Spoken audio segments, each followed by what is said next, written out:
ഇപ്പോൾ CPM cyber ഹാൻഡിലുകളൊക്കെ നന്നായി ആഘോഷിക്കുകയാണ്, പടക്കം പൊടിച്ചിട്ടൊക്കെയാണ് ആഘോഷിക്കുന്നത്. എന്താണ് പറയുക? അല്ല, CPM സൈബർ ഹാൻഡിലുകൾ ആഘോഷിക്കുമ്പോൾ അവർ മനസ്സിലാക്കേണ്ടത് ഒരു രാഷ്ട്രീയ പാർട്ടി എന്ന നിലയിൽ കോൺഗ്രസ് ഉയർത്തിപ്പിടിച്ച ഒരു ധാർമ്മികതയും മൂല്യങ്ങളുണ്ട്. അത് CPMന് പടക്കം പൊട്ടിച്ച് ആഘോഷിക്കുന്നത് അതിന് എത്രത്തോളം ഗുണകരമാണെന്ന് അവരെന്നെ ആലോചിക്കുക. ആ പടക്കം പൊട്ടിക്കേണ്ടത് സത്യത്തിൽ പിണറായി വിജയൻ്റെ ഓഫീസിന് മുമ്പിൽ കൊണ്ടിട്ട് പൊട്ടിക്കേണ്ട പടക്കമാണ്. ആ പടക്കത്തിൻ്റെ ശബ്ദത്തിലെങ്കിൽ അദ്ദേഹം ചില കാര്യങ്ങളൊന്ന് ഓർത്തെടുക്കാൻ ശ്രമിച്ചാൽ നന്നായിരിക്കും. എത്ര പരാതികൾ ഇതിനു മുമ്പ് CPMൻ്റെ സംസ്ഥാന സെക്രട്ടറിക്കും മുഖ്യമന്ത്രിക്കും ഉൾപ്പെടെയുള്ള ആളുകൾക്ക് ഈ പാലക്കാട് ജില്ലയിൽ നിന്ന് ഉൾപ്പെടെ, ഞാനിപ്പോൾ മണ്ണാർക്കാട് നിന്നാണ് സംസാരിക്കുന്നത്, ഇവിടെ നിന്ന് ഉൾപ്പെടെയൊക്കെ എത്ര പരാതികൾ അദ്ദേഹത്തിന് മുമ്പിൽ കിട്ടിക്കാണും. ഏതെങ്കിലും ഒരു പരാതി അദ്ദേഹം DGPക്കോ പോലീസിനോ കൈമാറിയിട്ടുണ്ടോ?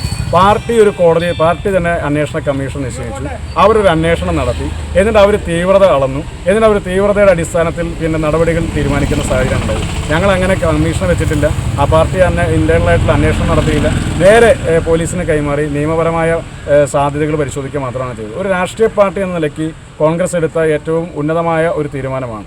ആ തീരുമാനത്തിൽ CPM പടക്കം പൊട്ടിച്ച് ആഘോഷിക്കുക എന്ന് പറഞ്ഞാൽ അത് സ്വയം ട്രോളുന്നതിന് തുല്യമാണ്. DYFIക്കാർ ഇപ്പോൾ കഴിഞ്ഞ ദിവസം പൊതിച്ചോറുമായിട്ട് കാസർഗോഡ് പോയി നിൽക്കുന്ന കാഴ്ച കൊണ്ടു. ഈ പൊതിച്ചോറൊക്കെ ഒരു സേവന പ്രവർത്തനത്തിൻ്റെ ഭാഗമായിട്ടാണ് ഇന്നലകളിൽ അവർ പറഞ്ഞിരുന്നതെങ്കിൽ അത് തികച്ചും രാഷ്ട്രീയ പ്രവർത്തനത്തിൻ്റെ അല്ലെങ്കിൽ രാഷ്ട്രീയമായ അവരുടെ വൈരാഗ്യം തീർക്കുന്നതിൻ്റെ കൂടി ഭാഗമായിട്ട് ഉപയോഗിക്കുന്ന കാഴ്ചയാണ് നമ്മളൊക്കെ കണ്ടുകൊണ്ടിരിക്കുന്നത്. അപ്പോൾ ഇതിൽ CPMനെ സംബന്ധിച്ചും DYFIയെ സംബന്ധിച്ചും ആഘോഷിക്കാനൊന്നുമില്ല. DYFIക്കാരന് സാധിക്കുമെങ്കിൽ, നട്ടല് നിവർത്തിയെന്ന് പറയാൻ സാധിക്കുമെങ്കിൽ, പിണറായി വിജയനോടും CPMനോടും ചോദിക്കേണ്ടത് എന്തുകൊണ്ട് മുകേഷ് ഇപ്പോഴും CPMൻ്റെ പാർലമെന്ററി പാർട്ടിയിൽ അംഗമായി തുടരുന്നു എന്നുള്ളതാണ്.